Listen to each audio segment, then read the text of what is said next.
Why fund space exploration? One small step for man, one giant leap for mankind. We've all heard the famous phrase said by astronaut Neil Armstrong as he went down in history as the first human to step foot on the moon. 500 million people were watching something that was merely science fiction for previous generations come true right before their very eyes. But today, there's a lot of controversy on whether or not we should continue to fund these endeavors, and that instead we should be focusing more on the problems here on Earth. But the thing we tend to overlook is the funding of space exploration has been helping our adversities here on Earth since the very start. The products of space exploration are mesmerizing. It has and continues to affect our everyday lives. It drives the ambition of the biologist to be the first to discover life on another planet. It drives the engineer to be the first to create a space shuttle to make it farther than the previous. And it drives the astronomer who wants to learn more about our very own universe. But most importantly, it fuels the dreams and ambitions of our youth who plan to one day be that biologist or that engineer or that astronomer.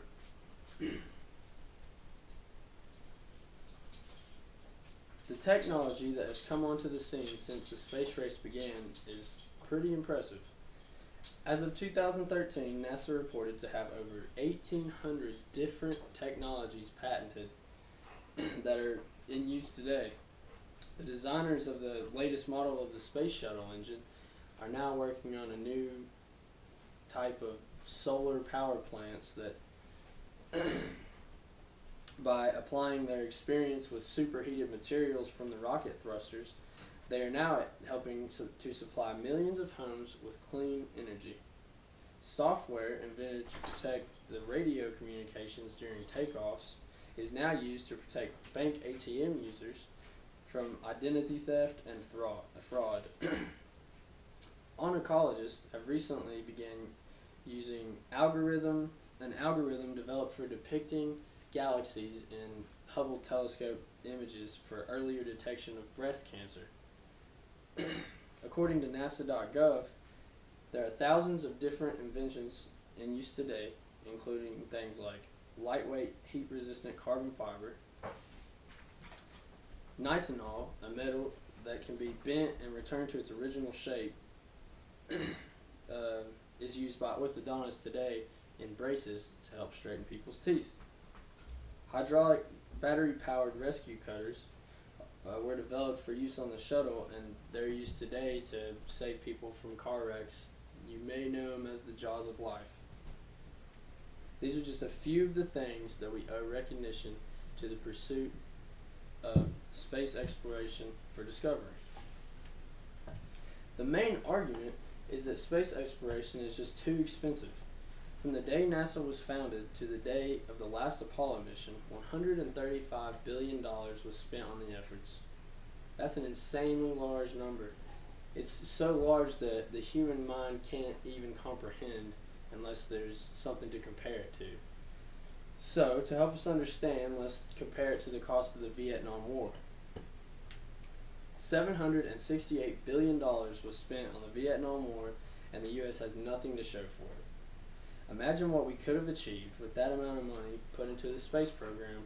Where would we be now? If billions were put into the space research.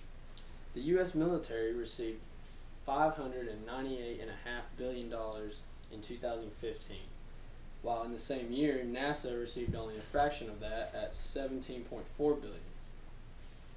If we put more money into funding NASA and space programs than we do now, and give credit where credit is due, who knows the amount of knowledge and future innovations that are to be discovered. So I hope today that I've opened your mind to some of the wonders that are affecting us today and that are still to come from space exploration and its research. So many great things could be discovered and achieved, and it is very vital that we all help to support and promote the funding of NASA and all space research so that our future generations do not have to go back and pick up where we left off.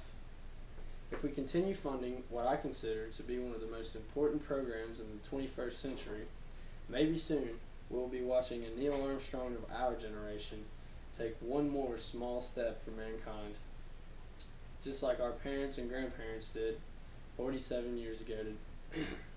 Thank you.